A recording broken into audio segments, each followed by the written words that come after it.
네, 안녕하십니까. 문제 잘 풀어보셨습니까? 네, 문제가 어떻게 좀 쉬우신가요? 어려우신가요? 네, 저랑 한번 풀이 해보겠습니다. 자, 먼저 사람을 먼저 파악해야 됩니다. 환자의 표정, 목소리, 행동을 가지고 파악해 보겠습니다.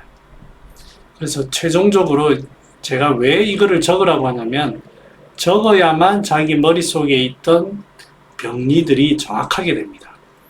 그리고 병의 위치와 방향성, 병의 위치가 정확하게 어디에 있는지, 병이 지금 현재 나타나는 증상이 방향이 어디로 향해 가고 있는지, 그 다음에 여기에서 우리 몸이 가지고 있는 우리 몸의 허한 부분과 사기가 어떤 게 있는지를 정확하게 파악해야만 약을 사용하는데, 선별하는데 디테일을 디테일이 됩니다. 그래서 최종적으로 병리를 정확하게 잡는 법이 중요합니다. 작방을 하시는 분도 그렇고 후세방을 하시는 분도 그렇고 기존의 처방을 쓰시는 분도 그렇고 반드시 이 과정을 숙달을 하셔야만 더 나은 임상 실력으로 나아갈 수 있습니다. 자, 환자의 표정 자체는 뭐 특별한 게 없어요. 표정이 뭔가 그런 게 아닌데, 목소리를 들어보면 목소리가 굉장히 빠르죠. 그 다음에 급합니다. 제가 말하는 게 거의 10여 분간 말하는 게 별로 없어요. 그 다음에 했던 말 또 하고 하는 두서가 없고, 발음도 분명하지 않습니다. 아마 이건 제가 추측컨대 발음이 분명하지 않은 거는 안면마비 후유증도 이제 하나의 그 원인이 될 수도 있다고 생각합니다. 그 다음 행동을 보면 가만히 있지 않습니다. 꼼짝, 사부작, 사부작. 저는 이거를 사부작거린다고 하거든요. 자꾸 사부작거립니다. 가만히 아니고, 뭐 의자에 앉았다 일어났다가, 이렇게 하겠죠.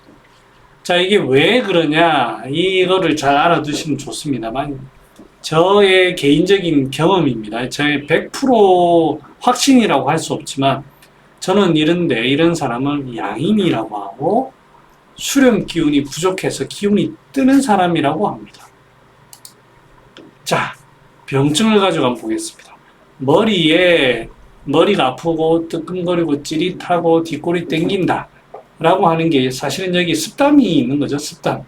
습담에 의해서 기운이 지나갈 때 충돌이 되면서 찌릿찌릿찌릿하게 됩니다. 그 표에 있는 그 사기를, 이런 모습을 저는 풍 왔다 갔다 하기도 하고, 그 다음에 찌릿찌릿하는 그런 것들, 기체를 유발하는데, 기체는 반드시 습기에 의해서 나타납니다. 국소 부위에 기체, 담이라고 표현하기도 하죠. 담. 네, 아무튼 그 사기의 칠기로 표현한 게 이제 습이라는 거고, 기체가 자꾸 발생하고 있습니다. 그래서 표에 풍과 담이 있는데, 이게 왜 생기느냐, 이걸 한번 봐야죠. 자주 체합니다. 기절하기도 하고, 배가 고픈데도 먹으면 뭐 특별하게 거부감은 없고, 식사량은 한 공기 잘 드십니다. 평소에 아마 이분이 보니까 과식을 좀 하시는 것 같아요. 잘 먹으니까.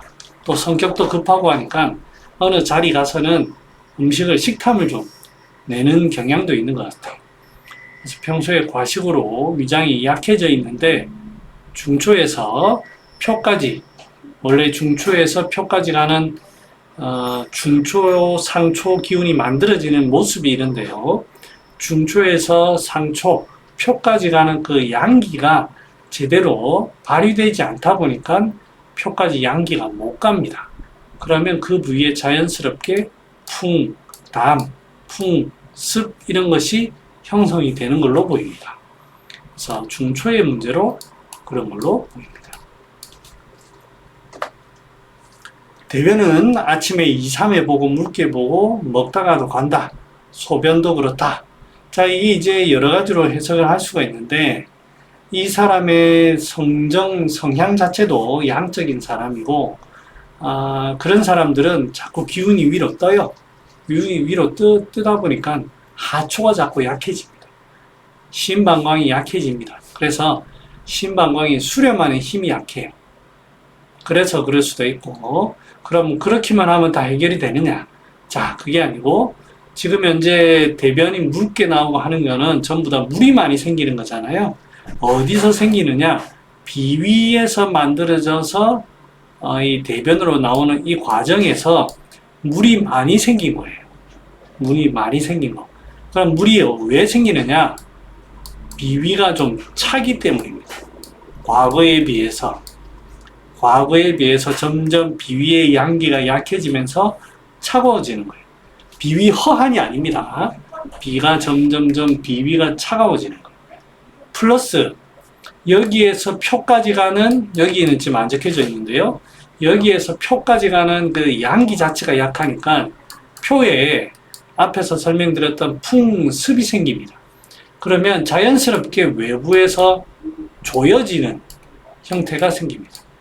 조여지는. 그러면 여기 압력이 걸리면서 습기가 더 생깁니다. 이 두 가지가 동시에 나타나는 거예요. 그래서 성정적으로 하초에 수렴하는 힘이 약해서 잘 나가기도 하고 습기가 생기는데 표에서 조여지는 그런 사기 때문에 생길 수도 있습니다. 수면 항상 졸고 깊이 못 잔다, 자주 깬다 하는 게 이 사람 성정 때문에도 그럴 수 있습니다. 왜냐하면 원래 기운이 잘 뜨는 사람이에요.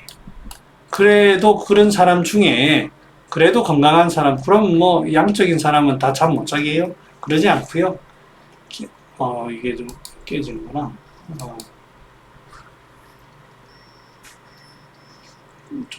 화면을 좀 줄여보겠습니다. 이 양적인 사람은 건강할 때에는 올라가는 기운도 잘 힘이 좋죠. 원래 성정이 그러니까.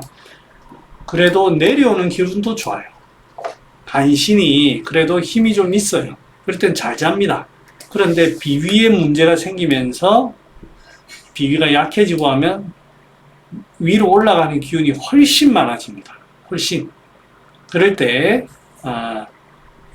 상실하허가 되거든요. 이럴 때 잠을 잘 못 잡니다. 위로 올라가는 기운이 많아지고. 그럼 이 사람은 왜 조느냐? 습기가 있습니다. 습기가 있으니까 조는데 기운이 자꾸 뜨니까 자꾸 깨고 또 하초 쪽으로 소변이 자꾸 생기니까 자꾸 오랫동안 저장하지 못하니까 더 오래됩니다. 그래서 정리하면 양적인 사람이 평소 과식으로 중초의 기능이 약해졌습니다. 이로 인해 가지고 표로 양기가 잘 제대로 전달되지 못해 표에 풍습이라는 사기가 생겼어요. 그래서 현재 요렇게 해서 병리가 됐다고 저는 봤고요. 그럼 치료는 어떻게 하느냐? 간신을 이렇게 수렴시키고 표에 있는 풍습의 사기를 날려주고 비위를 좀 튼튼하게 해주는 방법을 사용하면 어떻겠나 라고 했습니다. 아래는 잡고 겉으로는 펼쳐주고. 그래서 처방은 숙지왕 산수유, 택사 차전자, 인연 숙지왕 산수유로 떠오르는 기운을 수렴시키면서 잡아줍니다. 잡아주고요. 복령 택사 차전자로 이뇨도 좀 시킵니다. 이뇨. 그 다음에 목단피로 가지고 이 사람의 이 간신이 허해가지고 생기는 비위에 자꾸 이 사람이 사부작거리다 보면 열이 납니다. 그 다음에 이런데 소통이 잘 안 돼요. 혈열이 조금 생깁니다. 혈울도 생기고 그게 제대로 기능이 안 되고 이제 수습이 정체가 되면서 그런 게 생깁니다. 그럴 때 복령 택사 차전자로 빼면서도 목단피 같은 거 하나 써주면은 거기 이 심방광의 힘이 허열이 생긴 게 조금 줄어듭니다. 또 이제 이 사상에서는 목단피가 소화제로도 사용되죠. 이 향기를 가지고 흩어줘요. 그런데 이 성질이 좀 서늘합니다. 그러다 보니까 이 좀 비위를 허덕거리는 비위를 열 찬 성질로 식혀주지만 이 향기를 가지고 흔들어 가지고 소화를 시킵니다. 그 다음에 표증은 강할, 독할, 현계, 방풍 받고 여기에 지모 메가 이렇게 썼습니다. 그 다음 환자분이 원하셔서 녹용 썼고요. 그 다음에 이런 심방광이 화할 때는 저는 반드시 부자 씁니다. 심방광이 단순히 수렴 기운이 없어진 게 아니고 점점 양기가 약해지면서 이렇게 된다고 저는 보기 때문에 여기에다가 같이 사용하고 있습니다. 이렇게 해서 머리 아픈 것도 없어지고 상당히 컨디션이 상당히 좋아지셨습니다. 아시는 분은 아시겠습니다만 이게 바로 독칼지왕탁이라는 처방입니다.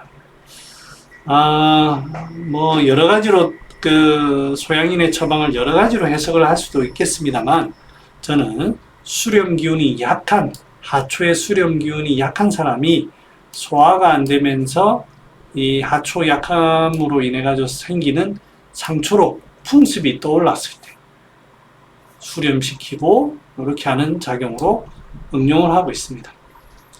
네, 응용을 그래서 이렇게 하면 좋은 효과가 있지 않겠나 생각합니다. 물론 따르게 작방을 하고 구기자도 좋고요. 다 좋습니다. 구기자, 토사자 다 좋습니다. 네. 산약도 쓸 수가 있는데 이 사람이 말하는 거를 보면 조금 자칫 잘못하면 또 산약이 좀 막을까 싶어가지고 대변에 대해서 조금 예민한 것 같아서 그래서 그렇게 많이 쓰진 산약은 선택은 하진 않았습니다. 그렇게 했고 그 다음에 게이지 같은 것도 쓸 수 있습니다.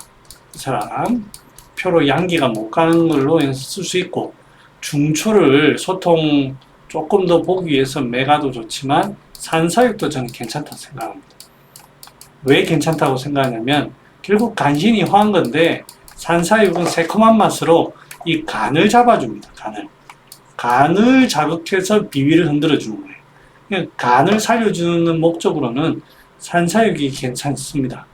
고민을 했는데 산수유라는 새콤한 약이 들어가다 보니까 그래 너무 새콤하게 할 필요 있나 해서 이렇게 했습니다만 산사육도 충분히 좋은 것 같고 이런 사람들은 개인적으로 이렇게 자꾸 나부대고 하는 사람은 사인하고 이런 거 별로 써보고 예후가 별로 안 좋습니다.